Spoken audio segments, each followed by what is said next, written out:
पहलगाममधील दहशतवादी हल्ल्यात महाराष्ट्रातील 6 जणांचा मृत्यू झालाय। डोंबिवलीच्या जाधववाडी भागातील रहिवासी संजय लेले यांचा या हल्ल्यात मृत्यू झाला। त्यांच्या मुलाच्याही हाताला गोळी लागली, पण सुदैवाने तो बचावलाय। संजय लेले यांच्या भावाशी आणि शेजाऱ्यांशी संवाद साधलाय आमच्या प्रतिनिधींनी।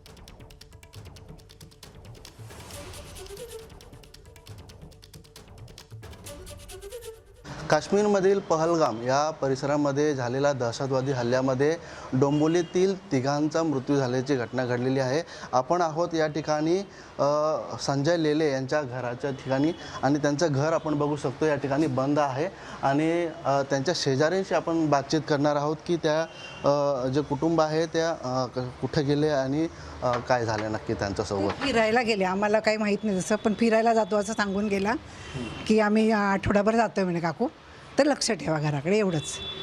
हां, संजय लेले यांच्या मुलाला देखील गोळी लागलेली आहे हाताला, ते जखमी आहेत आणि त्यांची हॉबीज काय होती असं समजलं आहे की सुट्टी क्रिकेट खेळायचा।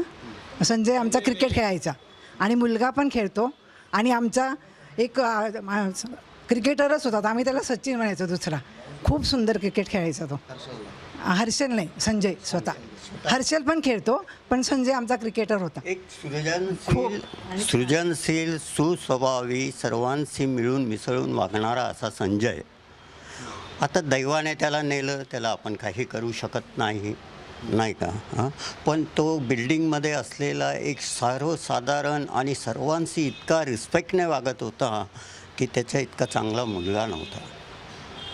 पूर्ण कुटुंबियांसोबत गेले होते ते? हो, सगळे हो, ते सर्व तिघं गेले। फक्त जाताना त्यांनी आम्हाला सांगितलं की काका आम्ही जातो आहोत फिरायला।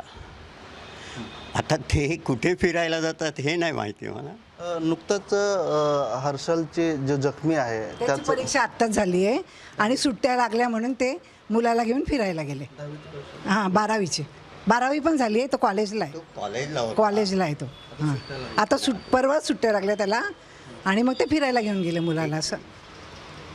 काळाचा घाला झालाय हां, म्हणजे याची अचानक ही दुःखद घटना घडली, आम्हाला तर शॉकच बसला आहे। एबीपी माझा, उघडा डोळे बघा नीट।